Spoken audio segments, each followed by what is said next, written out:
Topik firman Tuhan pada pagi hari yang indah ini yaitu hidup anak-anak Tuhan yang sampai kepada panggilan Tuhan. Jadi bukan hanya sekedar selamat saja, tetapi kita sampai kepada maksud Tuhan di dalam hidup kita. Kita akan membaca saudaraku seturut dengan pembacaan Alkitab kita, yaitu surat Paulus kepada Timotius. Surat ini ditulis Paulus dari penjara, karena Paulus dipenjarakan karena berita Injil. Memang Paulus dipenjara, tetapi berita Injil tidak bisa dibelenggu. Paulus sendiri berkata, Injil yang kuberitakan tidak akan pernah terbelenggu. Surat ini dikirimkan Paulus supaya Timotius saudaraku sampai kepada panggilan Tuhan. Inilah surat penggembalaan yang dikirimkan Paulus kepada Timotius. Timotius harus melayani, harus menggembalakan. Tetapi bukan Timotius saja yang harus melayani, semua kita juga harus melayani. Karena semua kita ini saudaraku adalah anggota tubuh Kristus. Kita mempunyai tempat dalam tubuh Kristus. Oleh sebab itu kita juga mempunyai pelayanan kita masing-masing di dalam tubuh Kristus. Sama sebagaimana anggota tubuh saya ini. Semua anggota tubuh saya ini berguna. Semua anggota tubuh saya ini berfungsi. Barulah saya bisa berfungsi dengan baik. Demikian juga halnya dengan gereja Tuhan. Gereja Tuhan dapat berfungsi dengan baik kalau semua anggota tubuh Kristus atau anggota gereja itu berfungsi dengan baik. Masing-masing berusaha supaya mereka sampai kepada panggilannya. Belum sempurna saudaraku, tetapi saudaraku tiap-tiap hari dibentuk Tuhan, bertambah hari bertambah sempurna, bertambah hari bertambah dewasa. Dan maksud surat Paulus saudaraku kepada Timotius ini ialah supaya Timotius tahu bagaimana mengerjakan pekerjaan Tuhan, apa yang harus diperbuat oleh Timotius, bagaimana Timotius harus hidup, bagaimana Timotius harus menjadi teladan dan contoh yang baik kepada jiwa-jiwa. Walaupun Timotius masih muda, saudaraku, Tuhan mau memakai Timotius. Demikian juga kita, saudaraku. Walaupun kita masih muda, kita dapat menjadi teladan kepada seluruh sidang jemaat, saudaraku. Nah, kita akan membaca dari 2 Timotius pasal 2, seturut dengan pembacaan Alkitab kita. 2 Timotius pasal 2, ayat 8 sampai 13, kemudian ayat 20 sampai 22. Kita membaca bersama-sama. Ingatlah ini, Yesus Kristus yang telah bangkit dari antara orang mati, yang telah dilahirkan sebagai keturunan Daud, itulah yang kuberitakan dalam Injilku. Karena pemberitaan Injil inilah aku menderita, malah dibelenggu seperti seorang penjahat. Tetapi firman Allah tidak terbelenggu. Karena itu aku sabar menanggung semuanya itu bagi orang pilihan Allah, supaya mereka juga mendapat keselamatan dalam Kristus Yesus dengan kemuliaan yang kekal. Benarlah perkataan ini. Jika kita mati dengan Dia, kita pun akan hidup dengan Dia. Jika kita bertekun, kita pun akan memerintah dengan Dia. Jika kita menyangkal Dia, Dia pun akan menyangkal kita. Jika kita tidak setia, Dia tetap setia, karena Dia tidak dapat menyangkal dirinya. Ayat 20. Dalam rumah yang besar bukan hanya terdapat perabot dari emas dan perak, melainkan juga dari kayu dan tanah. Yang pertama dipakai untuk maksud yang mulia, dan yang terakhir untuk maksud yang kurang mulia. Jika seorang menyucikan dirinya dari hal-hal yang jahat, ia akan menjadi perabot rumah untuk maksud yang mulia. Ia dikuduskan, dipandang layak untuk dipakai tuannya, dan disediakan untuk setiap pekerjaan yang mulia. Sebab itu jauhilah nafsu orang muda, kejarlah keadilan, kesetiaan, kasih dan damai bersama-sama dengan mereka yang berseru kepada Tuhan dengan hati yang murni. Nah, di sini diterangkan supaya Timotius berhasil dalam panggilan Tuhan. Timotius juga harus mencek beritanya. Paulus mengatakan bahwasanya berita yang dibawa Paulus adalah berita Injil. Apakah berita Injil itu? Berita Injil itu yaitu berita tentang Yesus. Paulus mengatakan tadi berita yang dia bawa adalah tentang Yesus Kristus yang telah bangkit dari antara orang mati, yang dilahirkan sebagai keturunan Daud. Itulah yang kuberitakan. Jadi Yesus anak Allah yang telah menjelma menjadi manusia. Tidak ada dosa dalam Yesus. Tetapi semua dosa manusia yang dipikulkan kepada Tuhan Yesus. Itulah sebabnya Yesus disalib karena kita. Inilah berita Injil. Inilah berita yang disampaikan Paulus. Inilah berita yang harus disampaikan oleh Timotius. Inilah berita kita juga, yaitu berita-berita tentang Yesus. Berita-berita tentang Yesus selalu diteguhkan Tuhan Yesus dengan tanda-tanda yang menyertainya. Kalau saudara, berita kita kurang dari tanda-tanda yang menyertai, perlu kita mencek kembali berita apa yang kita beritakan. Karena Tuhan Yesus hanya meneguhkan berita yang kita beritakan. Begitulah baiknya Tuhan itu, saudara. Kita membaca pada waktu Tuhan melayani di bumi ini, saudara, maka jiwa-jiwa menerima kuasa Tuhan. Tetapi dari manakah mereka menerima kuasa Tuhan? Dari iman. Dari manakah datangnya iman ini? Iman datang daripada pendengaran akan firman Tuhan. Seorang perempuan yang sakit 12 tahun dalam Markus 5, saudara sudah mengetahui ceritanya. Dia keadaannya makin parah, penyakitnya makin parah, dan dia telah menghabiskan uangnya untuk berobat. Keadaannya sebenarnya sudah tidak ada harapan lagi secara manusiawi. Apakah yang memberikan pertolongan kepadanya? Firman Tuhan mengatakan dia mendengar berita-berita tentang Yesus. Dan berita-berita tentang Tuhan Yesus ini menumbuhkan imannya. Sehingga dia berkata, kalau aku jamah saja jubahnya, aku akan sembuh. Ini tertulis dalam Markus pasal 5. Dalam Markus pasal 1 dikatakan, inilah berita, contoh-contoh berita yang didengarkan oleh perempuan yang sakit 12 tahun ini. Sebab dalam Markus pasal 1 dikatakan mengenai seorang yang berpenyakit kusta. Dia berseru kepada Yesus, Yesus anak Daud, kalau engkau mau, engkau sanggup menyembuhkan aku. Dia tidak bimbang akan kesanggupan Tuhan Yesus. Hanya dia bimbang apakah orang seperti aku ini bisa menerima pertolongan Tuhan. Aku kelihatannya tidak layak. Banyak juga orang demikian sekarang ini. Bahkan untuk menerima keselamatan saja, banyak orang merasa dirinya tidak layak. Padahal keselamatan itu adalah anugerah Tuhan semata-mata. Anugerah yang diterima dengan cuma-cuma, tidak usah dibayar. Keselamatan sudah sedia. Tetapi kita harus mendengarkan berita Injil. Yesus menjawab pada orang yang sakit kusta itu, aku mau, jadilah engkau terakhir.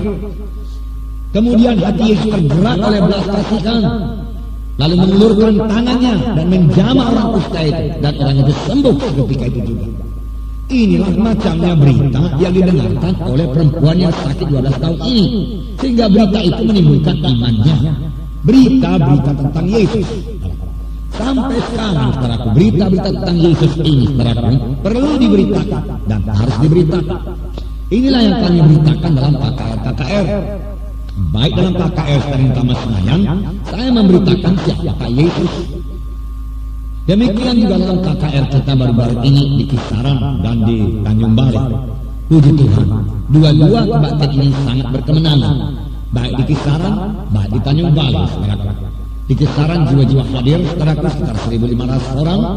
Di Tanjung Balai barangkali sekitar 1.000 orang. Mungkin pada malam kedua mencapai juga 1.500 orang, saudaraku. Kita memberitakan Yesus penampun dosa. Saya membaca waktu itu, saudaraku, mengenai seorang yang lumpuh digotong oleh 4 orang yang dibawa kepada Tuhan Yesus. Pada waktu itu Tuhan Yesus lagi mengajar di dalam sebuah rumah di Kapernaum. Tetapi karena mereka tidak dapat menghampiri Yesus karena orang banyak itu, mereka tidak menyerah. Mereka mengatasi halangan-halangan. Sekarang ini juga kita perlu mengatasi halangan-halangan. Kalau kita mau bertemu dengan Tuhan Yesus. Halangan-halangan ini kebanyakan datang dari setan. Dia tidak mau pulang. Dia percaya kalau dia bertemu dengan Tuhan Yesus, sesuatu pasti terjadi. Dia menaikkan orang sakit itu ke atap, lalu membuka loteng di atas Tuhan Yesus, lalu mengulurkan orang sakit itu ke bawah. Tuhan Yesus berkata, hai anakku, dosamu sudah diampuni. Hai anakku, dosamu sudah diampuni. Apakah Tuhan Yesus tidak melihat saudaraku orang itu lumpuh? Tuhan Yesus melihat orang itu lumpuh, saudara. Tetapi ada penyakit yang lebih parah daripada penyakit lumpuh, yaitu penyakit dosa. Oleh sebab itu Tuhan menyebutkan lebih dahulu penyakit dosanya, hai anakku, dosamu sudah diampuni. Karena orang sakit, yang dosanya sudah diampuni, bisa ke surga kalau dia meninggalkan dunia ini. Tetapi orang berdosa yang belum lahir baru, kalau dia meninggalkan dunia ini, dia hilang. Terhilang maksudnya masuk dalam hukuman yang kekal selama-lamanya. Nah, inilah berita-berita yang didengarkan, saudaraku, oleh perempuan yang sakit 12 tahun ini, dan ini menumbuhkan imannya. Dan kemudian Yesus juga berkata kepada orang yang diulurkan ke bawah itu, yang lumpuh itu, manakah lebih mudah mengatakan kepada orang ini, dosamu sudah diampuni, atau mengatakan, berdirilah engkau, angkat tempat tidurmu dan berjalan. Setelah dosa diampuni Tuhan, penyakit pun disembuhkan Tuhan. Ini sejalan. Sebenarnya dalam keselamatan itu telah terdapat kesembuhan, tapi yang paling penting adalah keselamatan jiwa. Karena apakah untungnya kepada seorang dia berada senang dunia ini tapi jiwanya binasa. Nah, inilah berita tentang Yesus yang diberitakan Paulus, yang harus diberitakan Timotius, yang harus kita beritakan juga. Bahkan di Kisaran dan di Stadion Utama Senayan kita memberitakan Yesus pelepas. Yesus melepaskan saudara-saudara dari tawanan-tawanan dosa, dari tawanan-tawanan ganja, narkotika yang lain. Yesus membebaskan saudara. Yesus membebaskan saudara dari tawanan-tawanan kebiasaan yang jelek, dari tawanan rokok. Lalu mereka saudara menyerahkan rokok-rokoknya dan ajimat-ajimat ke depan. Baik Stadion Utama Senayan, baik di Tanjung Balai, baik di Kisaran, saudara. Mereka meremas rokoknya, saudaraku, memberikannya saudara kepada pelayan, pembimbing, lalu para pembimbing membawanya ke depan, menyerahkannya ke depan. Lalu kami berdoa buat kelepasannya. Saya yakin Tuhan kita Tuhan yang membebaskan. Amin, saudara. Ya, dengan kekuatan diri sendiri, tentu saja dia tidak sanggup dalam membebaskan diri dari kebiasaan-kebiasaan yang jelek itu. Tetapi dengan Yesus dalam hatinya, karena dia sudah menerima Yesus sebagai Tuhan yang Juru Selamatnya, dia pasti sanggup melawan dosa.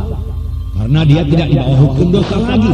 Dia sanggup melawan kebiasaan-kebiasaan yang jelek sepanjang dia mau. Sepanjang dia tidak mau, Tuhan pun tidak bisa memaksa. Sepanjang dia masih mengasihi dosa itu, maka dosa itu akan tetap menguasai dia. Tetapi kalau dia mau bangkit dan melawan dosa itu, saudara, dia akan menang terhadap dosa, saudara. Yesus melepas, saudara, sampai sekarang. Lalu hasilnya, jiwa-jiwa diselamatkan, saudara. Kami berdoa buat keselamatan jiwa-jiwa. Ini yang pertama. Kemudian kami berdoa, saudaraku, buat kelepasan jiwa-jiwa. Bebas dari ikatan-ikatan, bebas daripada kuasa-kuasa gelapan, ajimat, berhala, tangkal-tangkal, dukun-dukun. Karena semua ini kekejian kepada Tuhan. Dan mereka dapat disadarkan pada malam ini. Rupanya yang menghadiri KKR itu juga banyak yang membawa ajimat-ajimatnya, berhala-berhalanya. Dan semua diserahkan ke depan pada ratusan banyaknya, saudara. Demikian juga di Tanjung Balai ada yang menyerahkan kuasa-kuasa kegelapannya, saudara. Itu kebencian kepada Tuhan. Mengapa, saudaraku? Karena, saudaraku, mereka menyembah Allah yang lain, saudaraku. Nah, saudara yang kasih dalam nama Yesus, lalu terjadilah jiwa-jiwa dilepaskan, disembuhkan, dilepaskan daripada rokok dan ajimat-ajimat. Dan saudaraku, yang paling indah lagi mereka dipenuhkan dengan Roh Kudus. Saya sangat memuji Tuhan ketika hadirat Tuhan, hadir Roh Kudus turun di tengah hujan lebat, saudara. Di Stadion Utama Senayan itu, saudara. Jiwa-jiwa mulai berbahasa roh, saudara. Saya menyuruh pembimbing-pembimbing mendekati mereka-mereka itu. Semua pembimbing yang sudah dapat berbahasa roh, mari dekati jiwa-jiwa yang lain dan mulai berbahasa roh. Dan seluruh Stadion Utama Senayan dipenuhi dengan bahasa roh yang memuliakan Tuhan, yang membesarkan Tuhan. Hadirat Tuhan begitu turun dengan luar biasa, saudara. Saya merasakannya di atas pentas itu, saudara. Seolah-olah langit terbuka dan kuasa Tuhan dicurahkan, saudara. Lalu saudara, saya mulai menerangkan mengenai doa untuk kesembuhan tubuh.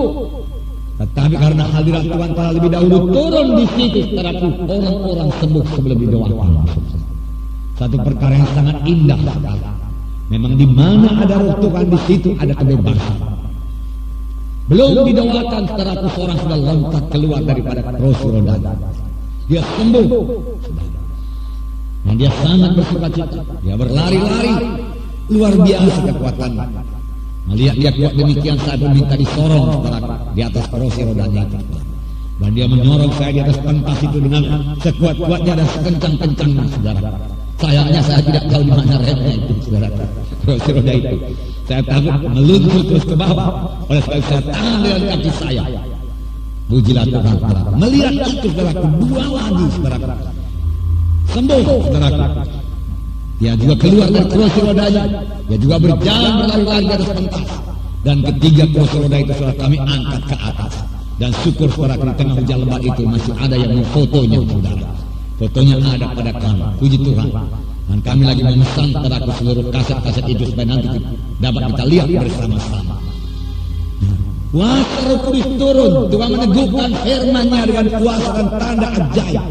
Dan di mana ada Roh Tuhan, di situ ada kebebasan. Puji Tuhan. Saya merindukan hadirat Tuhan juga turun pada hari di tengah-tengah kita. Supaya di tengah-tengah kita juga terjadi kebebasan, terjadi kelepasan, saudara. Saudara yang kasih dalam nama Yesus, karena Roh Kudus bukan hanya turun di KKR saja, saudara. Roh Kudus juga mau turun di kebagian minggu. Maka Roh Kudus juga mau turun di kebagian SKS saudara. Setiap hari Rabu, saudara boleh merasakannya itu secara Roh Kudus. Kabar Roh Kudus hadir semuanya jadi manis. Kabar Roh Kudus hadir kita menjadi mengasihi, saudara. Kabar Roh Kudus hadir secara firman yang menjadi hidup. Dan jiwa-jiwa berubah, jiwa-jiwa disegarkan. Bahkan jiwa-jiwa dipenuhkan dengan Roh Kudus, saudara. Ini satu hal yang sangat indah. Dan Roh Kudus juga mau turun bukan hanya di SKS. Roh Kudus juga turun kepada saudara masing-masing. Dan kalau saudara bersaksi tentang Yesus, menceritakan tentang Yesus, dan kalau saudara berdoa buat orang sakit, saudara boleh merasakan urapan Roh Kudus yang sangat kuat, memimpin doa saudara, memimpin peretakan tangan saudara, sehingga peretakan tangan saudara menjadi berkuasa dan memberi berkat bagi jiwa-jiwa. Puji Tuhan. Di Jakarta saya berdoa kepada satu orang dalam keadaan gawat, besoknya akan dioperasi, saudara, operasi tengkorak ini, saudaraku. Jadi dia, saudara, nggak tahu apa dia laki-laki atau perempuan, saudara. Karena sudah digundul habis, saudara.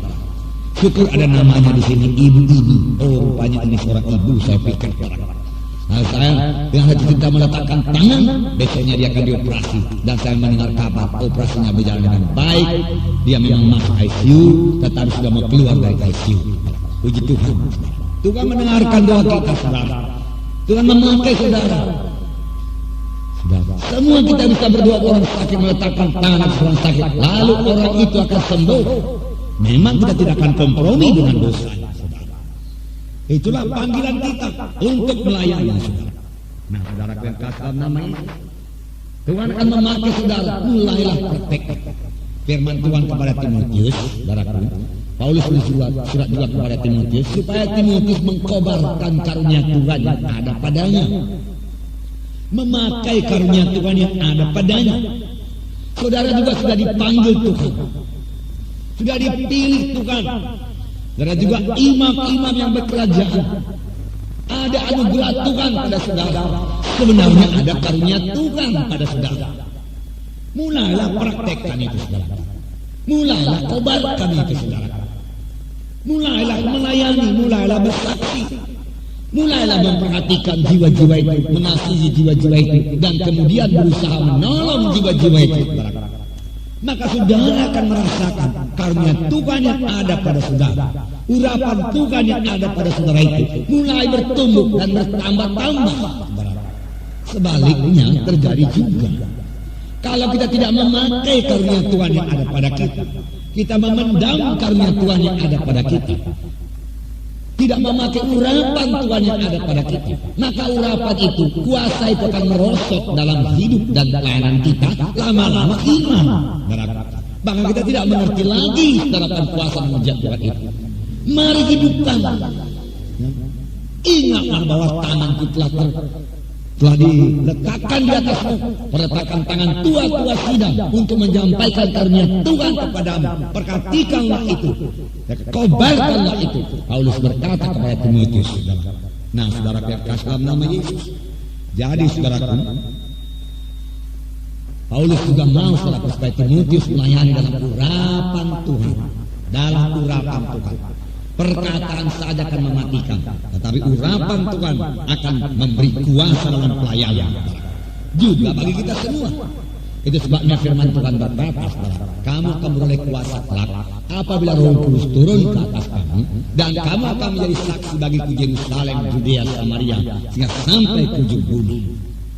Menjadi saksi bukan bicara saja, tetapi kalau saudara diurapi Tuhan dan saudara menyaksikan Yesus dengan hati yang kasih kepada jiwa-jiwa itu, maka hati jiwa itu akan tersentuh. Hati jiwa itu akan terharu. Dia akan menyadari dirinya seorang yang berdosa dan mau bertobat. Pekerjaan siapakah ini? Kepintaran saudarakah ini? Kehebatan saudarakah ini? Sama sekali bukan, saudara. Itulah pekerjaan Roh Kudus yang mengurapi saudara, yang menyertai saudara. Karena saudara sudah dipenuhkan dengan Roh Kudus, sudah dibaptis dengan Roh Kudus. Oleh sebab itu, saudara, setelah saudara dibaptis dengan Roh Kudus, penuhlah terus dengan Roh Kudus tiap-tiap kali.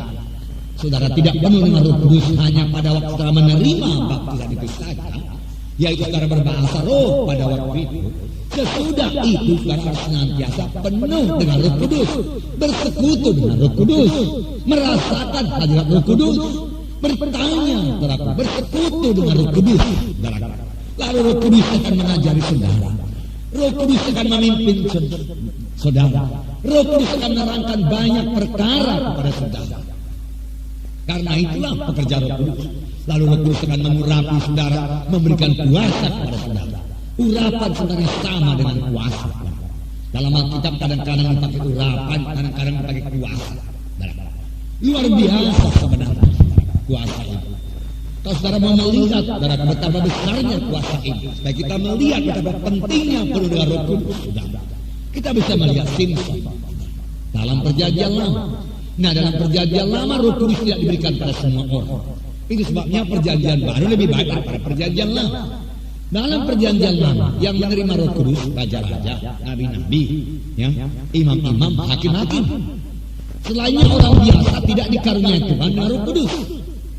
Siapa yang mau menjadi raja, menjadi imam waktu itu harus diurapi dengan minyak. Minyak itu lambang Roh Kudus. Sesudah diurapi dengan minyak, dan minyak itu wangi memang. Dan buku Ulangan terangkan dari apa minyak itu diperbuat, diterangkan semua di situ. Nah, kerap kali juga saudara hadirat yang manis. Kapan Roh Kudus turun kita merasakan hadirat yang manis dalam kebaktian. Seolah-olah satu hadirat yang wangi, saudara. Sebagaimana zaman perjanjian lama, saudara. Dan pada waktu itu saudara, kebaktian itu begitu manis, begitu indahnya. Jiwa-jiwa bersekutu dengan Tuhan dan penuh dengan Roh Kudus, saudaraku. Dan kerap kali pada waktu itu, sebelum pun didoakan, mereka menerima berkat kesembuhan, berkat kelepasan, berkat pengertian, berkat. Dan berkat memuji, menyembah Tuhan dalam ruh dan dalam kebenaran. Nah, Simson, saudara. Pada waktu Roh Tuhan mengatur atasnya, dia menjadi luar biasa, tidak biasa-biasa, saudara.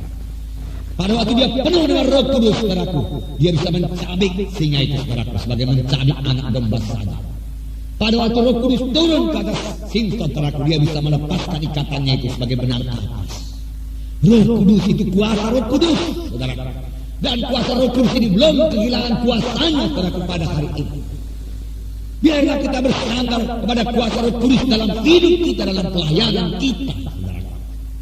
Sudah, sayangnya pada Simson, saudara, Roh Kudus hanya datang seketika, kemudian terbilang. Kemudian Roh Kudus datang lagi, dia menang lagi, saudara. Nah, Roh Tuhan undur daripada Simson, lalu rambutnya dipotong, saudara, dan dia dibutakan, saudara. Itu sebabnya firman Tuhan berkata dalam Efesus pasal 5 sekarang ini, untuk kita sekarang ini, supaya kita senantiasa penuh dengan Roh Kudus. Bisakah senantiasa penuh dengan Roh Kudus? Tentunya bisa, saudara. Karena itu kehendak Tuhan bagi kita masing-masing. Roh Kudus mau berdiam dalam saudara. Roh Kudus mau mengajari saudara, mengurapi saudara. Untuk itulah Roh Kudus diberikan, supaya kamu menerima kuasa kelak dan menjadi saksi bagiku Yerusalem, Judea, Samaria, sehingga sampai ke ujung bumi. Urapan Roh Kudus juga yang menyebabkan pelayanan Tuhan Yesus berkuasa. Yesus mengakuinya. Dalam Lukas 4:18 diterangkan, Tuhan Yesus mengakui, roh Tuhan ada padaku, dan dia mengurapi aku untuk memberitakan kabar baik kepada orang-orang miskin, pembebasan bagi orang tertawan, kelepasan bagi orang tertindas, tahu rahmat Tuhan telah datang. Pada hari ini, genap ini, suatu kamu mendengarnya. Dengan apakah Tuhan Yesus melayani? Dengan urapan Roh Kudus, dengan kuasa Roh Kudus.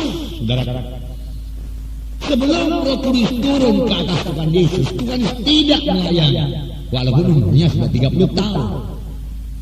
Tetapi pada waktu dia dibaptiskan di Sungai Jordan, Roh Kudus turun atasnya berlembaga sebagai seekor merpati. Sejak waktu itulah dia mulai melayani dengan berkuasa, mulai mengajar dengan berkuasa, dan orang-orang berkata, pengajar yang lain sekali daripada pengajaran ahli Taurat itu.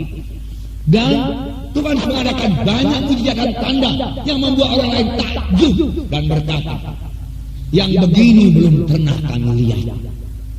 Yang begini belum pernah kami lihat. Di manakah itu sekarang, saudaraku? Marilah kita rindu akan kuasa dan urapan Tuhan itu. Biarlah dunia takjub kembali saudaraku akan kuasa Tuhan di dalam pelayanan kita. Saudaraku, dunia takjub melihat jiwa-jiwa 50-60 ribu orang, 70 ribu orang dan yang berada di tribun kira-kira saudaraku bertahan di tengah hujan lebat untuk mendengarkan Injil sampai mereka menulis di koran. Saudaraku, dunia takjub melihat saudaraku tak kala terjadi kegelapan saudaraku di Stadion Utama Senayan itu saudaraku, karena lampu dimatikan. Jam 6 lampu dimatikan, jam 6 kebaktian dimulai. Jam 6 di Jakarta sudah gelap. Sudah gelap. Ya biasanya kalau terjadi gelap demikian, terjadilah kericukan, terjadilah kekacauan, mobil-mobil bakar, keributan terjadi sana sini. Tapi pada waktu keadaan sunyi senyap, berdoa semua kepada Tuhan, saudara, bersekutu dengan Tuhan. Dan ini mengherankan dunia. Saudara tahu ceritanya kalau Stadion Utama Senayan ini, kalau ada ya keramaian-keramaian, pagelaran musik rock, saudara, selalu terjadi keributan, kericukan, mobil-mobil dibalikkan, dibakar dan lain sebagainya. Bahkan ini lampu sudah mati, saudara. Ya. Saudara, tetapi kebaktian berjalan terus dengan baik, saudara. Setelah lampu hidup 45 menit kemudian, saudara. Nah, saudara. Jadi Yesus melayani dengan kuat kuasa Roh Kudus dan pelayanannya sangat berkuasa, saudara.